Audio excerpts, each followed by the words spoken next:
In the heart of Africa, amidst the sprawling savannas and thick forests, there lay a small but prosperous village known as Akoro. The village was famous for its wisdom, strength, and unity, which had been passed down through generations.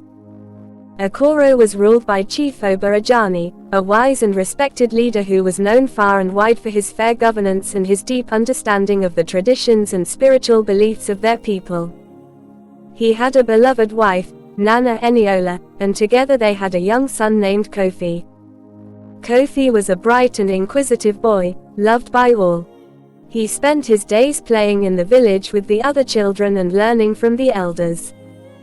He was particularly close to his father, often sitting by his side, listening intently to stories of the ancestors and learning the ways of leadership. The people of Akoro held great hopes for him, as it was clear that Kofi was destined for greatness. But as Kofi grew, his village was struck by tragedy.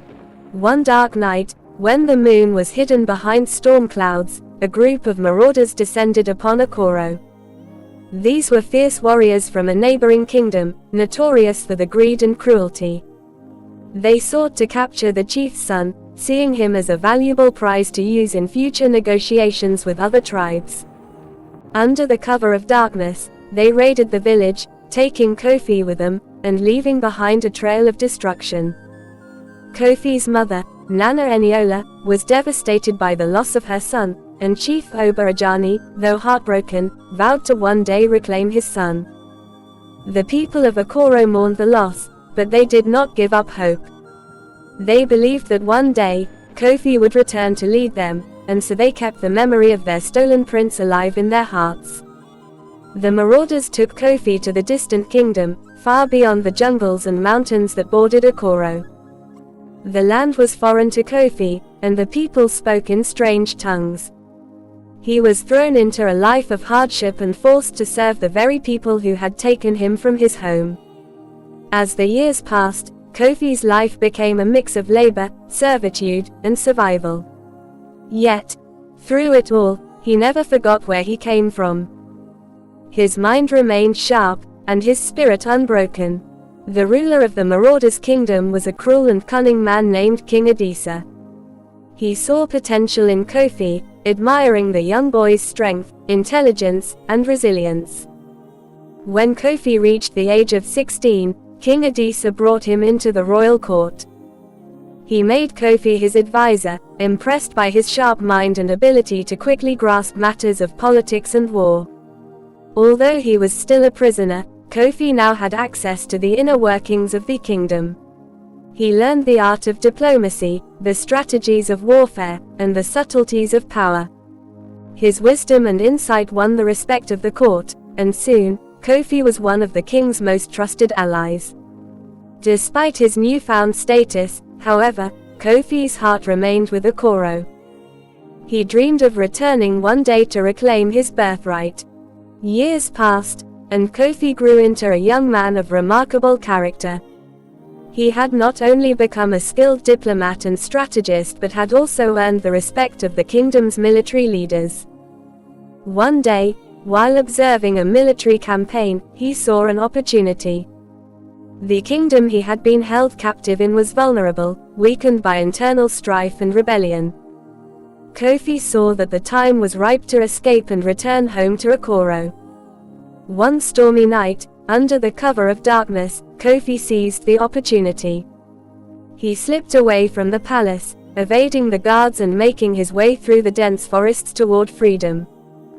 The journey back to Akoro was perilous, but Kofi's determination kept him going.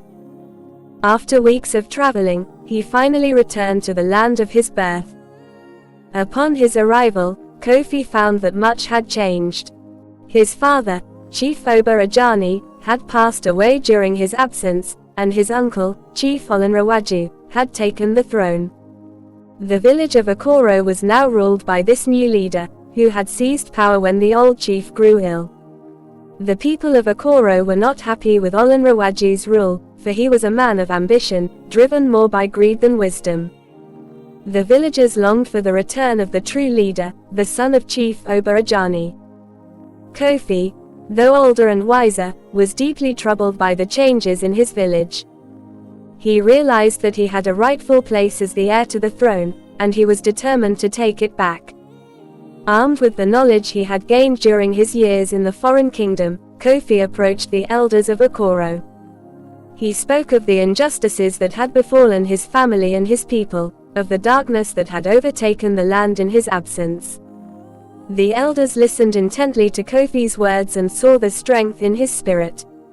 They knew he was the true heir, the one who would bring prosperity back to Okoro. The people, too, rallied behind Kofi, remembering the boy they had once known and loved. Soon, a great conflict broke out between Kofi and his uncle, Chief Olanrawaju. The battle for the throne was fierce. Kofi, having learned the ways of war and strategy, led his followers with brilliance. His knowledge of diplomacy and military tactics allowed him to outsmart his uncle's forces at every turn. Kofi's supporters, many of whom had remained loyal to his father, fought with unwavering determination, for they knew that the rightful heir had returned. In the end, Kofi's forces were victorious. Chief Olanrawaju was overthrown, and Kofi ascended to the throne as the rightful ruler of Okoro. The people rejoiced, for the son of the beloved chief had returned to lead them once again. Kofi's reign marked the beginning of a new era for Okoro, an era of peace, prosperity, and unity. As a wise and just ruler, Kofi expanded Okoro's influence, forging alliances with neighboring tribes and bringing wealth to the kingdom. He married 3 beautiful and strong women from different tribes, each of them playing an important role in the governance of Okoro. They bore him 8 children, 4 sons and 4 daughters. His children grew up in the palace, educated in the ways of leadership, and trained to one day carry on their father's legacy. However, despite Kofi's wisdom and strength, his first son, Akin, was different from the others. Akin was proud, ambitious, and full of rebellious energy. From a young age, Akin challenged his father's authority. He questioned Kofi's decisions, arguing that the old ways of ruling no longer served the kingdom. He believed that Okoro needed a new order, one that would reflect his own bold ideas and vision for the future. As the years passed, Akin's defiance grew stronger. He surrounded himself with like-minded individuals in the royal court, and slowly, he began to amass power. Kofi, seeing his son's growing ambition, grew concerned. He tried to guide Akin, teaching him the importance of patience and wisdom in leadership. But Akin would not listen. He believed his time had come, and he was determined to take the throne for himself. One day, while Kofi was away on a diplomatic mission, he engaged in discussions with the elders of a neighboring village. Akin saw an opportunity to seize power. He gathered a group of loyal followers, including influential members of the royal court, and launched a rebellion against his father. The palace erupted into chaos as Akin declared himself king, overthrowing Kofi's rule. Kofi returned to Okoro to find his kingdom in turmoil.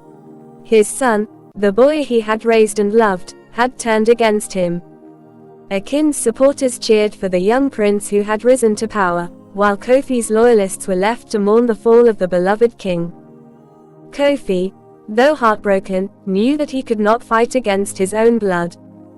With a heavy heart, he abdicated the throne, stepping aside to allow his son to rule. Akin's reign, however, was not as glorious as he had hoped. Though he ruled with an iron fist, his leadership was marked by division and unrest. The people of Okoro, once united under Kofi's wise rule, now found themselves divided. Akin's harsh policies and disregard for tradition alienated many of his subjects. The kingdom began to unravel, and the prosperity that Kofi had brought to Okoro began to fade. Kofi, having abdicated the throne, left the palace and wandered the land as a humble sage. He traveled from village to village, offering wisdom to those who sought it. The people of Okoro still remembered their former king, and they continued to honor him, though he no longer wore the crown. As the years passed, The story of Kofi, the stolen child who became a king, spread far and wide, becoming a tale of wisdom, power, and the consequences of rebellion. Answer. The kingdom of Okoro, once a beacon of peace and prosperity, fell into chaos under the rule of a king who had been shaped by ambition rather than wisdom. But in the hearts of the people, the memory of the great King Kofi lived on, a reminder that true leadership is not about power, but about the service and wisdom one brings to their people. Kofi's legacy, though overshadowed by his son's rebellion, would endure in the stories of the land for generations to come.